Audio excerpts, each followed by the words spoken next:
Good morning बच्चों। आज हम पाठ 20 योगी अरविंद पढ़ेंगे। योगी अरविंद पाठ में महापुरुष योगी अरविंद के जीवन की कुछ घटनाएं वर्णित हैं। कोलकाता के शिक्षित परिवार में जन्मे अरविंद की शिक्षा इंग्लैंड में हुई। वहां उन्होंने कई भाषाएं सीखी। विद्या अध्ययन के समय से ही इनका विद्रोही स्वभाव प्रकट होने लगा था। उन्होंने भारत के स्वदेशी आंदोलन में सक्रिय रूप से भाग लिया। वे कई पत्रों के संपादक रहे और राजनीति में भी भाग लिया। बाद में उन्होंने सब कुछ छोड़ दिया। वे अध्यात्म और योग साधना में संलग्न हो गए। उनके मन में राष्ट्र के विकास का भाव लगातार बना रहा। उन्होंने श्रेष्ठ साहित्य की रचना करी। उनके पौंडीचेरी आश्रम में माता फ्रेंच के आने से अरविंद जी को बहुत सहारा मिला। उन्होंने गीत और उपनिषद पर भाष्य लिखे। उन्होंने साधना की महत्वपूर्ण स्थिति को प्राप्त किया।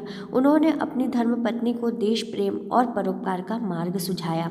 शरीर त्याग के बाद पौंडीचेरी के आश्रम में ही उनकी समाधि बना दी गई थी। उन्होंने कहा था एक बार, मेरी पक्की आस है कि भगवान ने हमें जो भी प्रतिभा, गुण, उच्च शिक्षा आदि दिए हैं वे सभी उन्हीं की कृपा का फल है।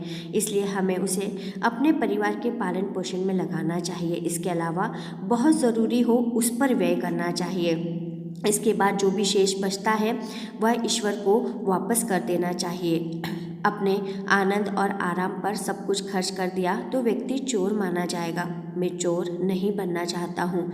इस बुरे समय में देश के सभी निवासी मेरे ऊपर निर्भर हैं। ये सभी मेरे भाई और बहन हैं। बड़े दुख की बात है कि इनमें से बहुत से लोग हैं जिन्हें अनाज भी नहीं मिल पा रहा है। वे भूखे मर रहे हैं। हमारी जिम्मेदारी है कि हम उनकी भलाई में लगें। यह कार्य हमें ही करना होगा।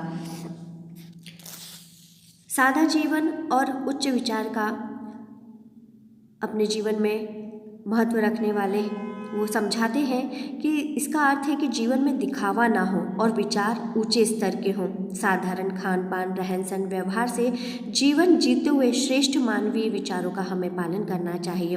चमत्कार, प्रदर्शन और अहंकार से दूर रहकर पवित्र, शुद्ध और जनहितकारी विचारों को जीवन में हमें उतारना चाहिए। इस पाठ में उनके जो भाव थे वह थे कि स्वार्थ से परे समाज तथा राष्ट्र के हित में अपना सब कुछ न्यौछावर कर देना।